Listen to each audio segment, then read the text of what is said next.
চলো চলো ঢাকা চলো এই সুর তুলে লক্ষ মানুষ ইনশাআল্লাহ আগামীকাল সকাল 10টার মধ্যেই রাজধানীর বিভিন্ন প্রবেশ পথ দিয়ে প্রবেশ করবে ইনশাআল্লাহ। 19শে জুলাই শনিবার অনুষ্ঠিতব্য বাংলাদেশ জামাত ইসলামীর আহ্বানে যে ঐতিহাসিক জাতীয় সমাবেশ অনুষ্ঠিত হবে, সেই উপলক্ষে সেই সোহরাওয়ার্দী উদ্যানেই আমাদের এই জাতীয় সমাবেশের প্রস্তুতি কার্যক্রম দেখাবার জন্য, পরিদর্শন করবার জন্য আমাদের সম্মানিত কেন্দ্রীয় নায়েবে আমির সাবেক এমপি অধ্যাপক মুজিবুর রহমানের নেতৃত্বে আমাদের জামাত নেতৃবৃন্দ আমরা সভাস্থলে উপস্থিত হয়েছি। মহান আল্লাহ তাআলার কাছে আমরা সবাই শুকরিয়া আদায় করছি যে আজকের দিনে আল্লাহ তাআলা একটি চমৎকার আবহাওয়ার মধ্য দিয়ে আমাদের এই সম্ভাব্য এবং আয়োজিত ঐতিহাসিক জাতীয় সমাবেশের একটি সুন্দর পরিবেশ দান করেছেন। আলহামদুলিল্লাহ, আমরা আল্লাহ তাআলার কাছে দোয়া করছি আগামীকালও যেন মহান আল্লাহ আমাদের প্রতি দয়া করে, ক্ষমা করে, করুণা করে আবহাওয়াটাকে জনসভার জন্য অনুকূল রাখেন। আমিন।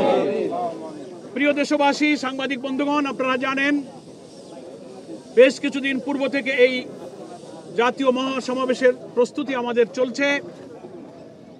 বিশাল রাজধানীর এই ময়দানে আমাদের সেই সমাবেশ ইনশাআল্লাহ অনুষ্ঠিত হবে ইনশাআল্লাহ।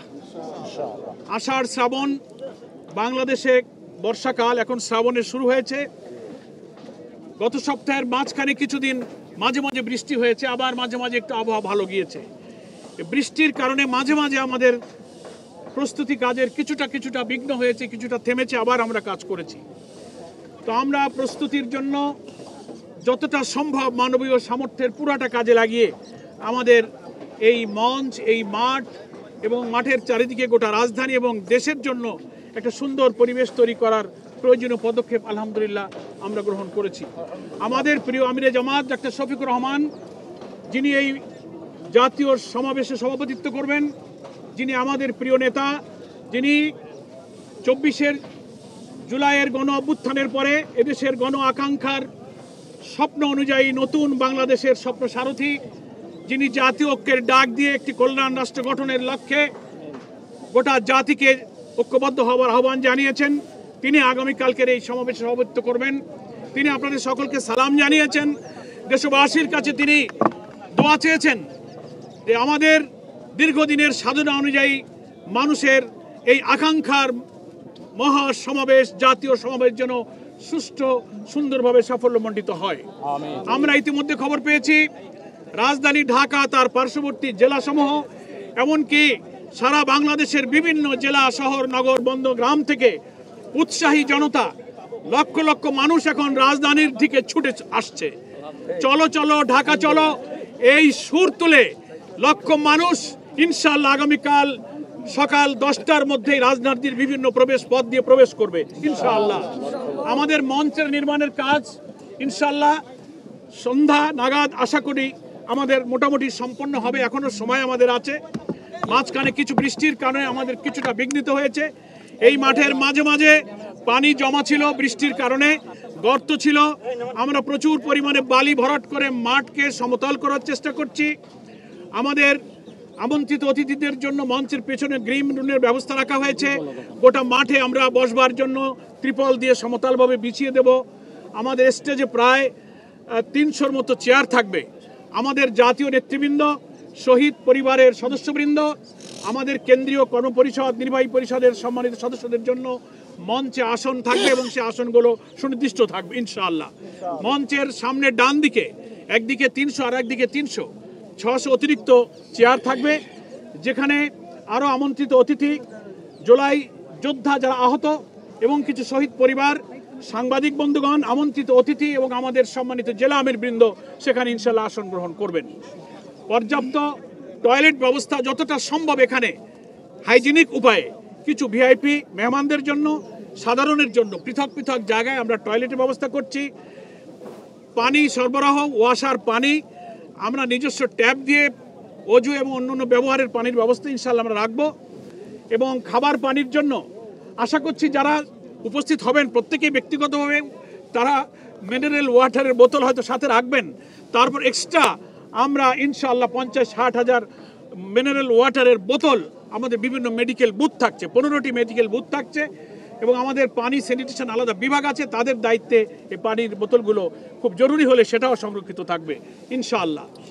আমরা এলইডি 33টি এলইডি সেট, তারপরে বাইরে 300-র অধিক মাইকের হর্ন সেট করা, লাইট ব্রডকাস্ট, সাংবাদিকদের বসবার জায়গা, সব ধরনের ব্যবস্থা কিন্তু রয়ে গেছে এবং ইনশাআল্লাহ আমাদের প্রস্তুতি এখন প্রায় সমাপ্তির পথে। আপনারা দোয়া করবেন আমাদের আজকে এই সন্ধ্যা নাগাদ যাবতীয় কাজ কি করে আমরা সম্পন্ন করতে পারি, আমরা সেই চেষ্টা করে যাচ্ছি। আমাদের জনবল, আমাদের স্বেচ্ছাসেবক বৃন্দ চতুর্দিক থেকে এসেছেন এবং তারা কঠোর পরিশ্রম করছেন।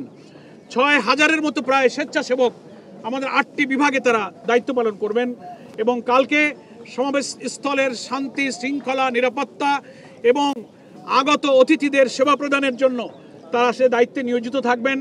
এই বিভাগের প্রধান আমাদের ডক্টর মোবারক হোসাইন, আমাদের নির্বাহী পরিষদের সদস্য। মেডিকেল বিভাগের দায়িত্ব ডক্টর ফখরুদ্দিন মানিক এখানে উপস্থিত আছে। আমাদের পানি স্যানিটেশনে আরাফাত ভাই আছেন, আমাদের অনেক নেতৃবৃন্দ আছেন, সবাইকে আমি বলছি না। মঞ্চ এবং মাঠ হল ব্যবস্থাপনার জন্য ডক্টর শফিকুল ইসলাম মাসুদের দায়িত্ব আছে। আমাদের আরও অনেক মহানগরী কেন্দ্র নেতৃবৃন্দের বিভিন্নভাবে প্রত্যেকটি বিভাগ আমাদের তত্ত্বাবধানের দায়িত্ব আছে। প্রচার, মিডিয়া, আইটি ইত্যাদির ব্যাপারে আমাদের প্রচার বিভাগের প্রধান সহকারী সেক্রেটারি জেনারেল এহসানুল মাহবুব জুবায়ের দায়িত্ব পালন করবেন। আইন শৃঙ্খলা রক্ষায় আমরা সরকারের স্বরাষ্ট্র উপদেষ্টা, ডিএমপি পুলিশ কমিশনার, অন্যান্য এজেন্সির সাথে কথা বলেছি। ওনারা চেষ্টা করছেন, ওনারা আশ্বস্ত করেছেন সাধ্য অনুযায়ী প্রশাসনিক সহযোগিতা তারা দেবেন। আমরা ট্রাফিক ব্যবস্থাপনার জন্য পুলিশের ট্রাফিক বিভাগের সাথে আমাদের নেতৃবৃন্দ দফায় দফায় বসেছেন। আমাদের বাইরে থেকে আগত বাসগুলো তাদের ড্রপিং স্পট করা হয়েছে, কোথায় কোথায় বাসগুলো থাকবে সুনির্দিষ্ট জায়গা, সেখানেও আমাদের স্বেচ্ছাসেবক থাকবে। স্থলপথ, নৌপথ এবং সড়ক পথ, সমস্ত রেলপথ, সব দিক থেকে আমাদের লোকেরা কিন্তু সকাল থেকে রাতেই ঢাকায় প্রবেশ শুরু করবে ইনশাআল্লাহ। তো আমি আপনাদের সকলের কাছে, ঢাকাবাসীর কাছে, বিশেষ করে রাজধানীবাসীর কাছে আমাদের যে 7 দফা এবং আরও দফা জনগণের বাড়ছে, এই সমাবেশ যত এগিয়ে আসছে গণ দাবি তত বৃদ্ধি পাচ্ছে। সবই জাতীয় নেতৃবৃন্দ আগামীকাল এই সমাবেশ থেকে ইনশাআল্লাহ উচ্চকিত করবেন। আমরা রাজধানীবাসীর কাছেই সহযোগিতা চাই, দেশবাসীর কাছে দোয়া চাই। আপনারা মহান আল্লাহর কাছে হৃদয়ের সমস্ত আকুতি দিয়ে আপনারা একটু আল্লাহর কাছে দোয়া করবেন, আল্লাহ তাআলা যেন আমাদের এই দোয়া কবুল করেন। যদি আল্লাহ তাআলা আমাদেরকে কোনো পরীক্ষা করেন, আল্লাহর কাছে আমরা সেই সাহায্যই চাই। আল্লাহ যেন সেই পরীক্ষার মধ্যে আল্লাহ তাআলা সবরের সাথে এই সমাবেশ সফল করার মতো ইস্তেকামত আমাদেরকে দান করেন। আমরা রাজধানীবাসীর কাছে গতকালকের সংবাদ সম্মেলনে ক্ষমা চেয়ে নিয়েছি আগাম, যে এই লক্ষ লক্ষ মানুষ প্রবেশ করার কারণে আমাদের রাজধানীতে যে লক্ষ লক্ষ লোক প্রবেশ করবে তাতে কিছু যানজট হবে, সাময়িক কিছু জনদুর্ভোগ হতে পারে। এজন্য আমরা রাজধানী ঢাকাবাসীর কাছে এবং দেশবাসীর বিভিন্ন সড়কে, রেলপথে যেসব যানজট এবং কিছুটা কষ্ট হবে, আমাদের সম্মানিত আমিরে জামাতের পক্ষ থেকে আমি রাজধানীবাসী এবং দেশবাসীর কাছে অগ্রিম ক্ষমা প্রার্থনা করছি। এই কষ্ট দেশের স্বার্থে, জনগণের স্বার্থে আমরা যেমন অতীতে অনেক কষ্ট করেছি, আশা করি আল্লাহর ওয়াস্তে আপনারা এই কষ্টটা মেনে নেবেন, আমাদের এই অনিচ্ছাকৃত ভুল ত্রুটি এবং অবস্থাটাকে ক্ষমা সুন্দর দৃষ্টিতে দেখবেন।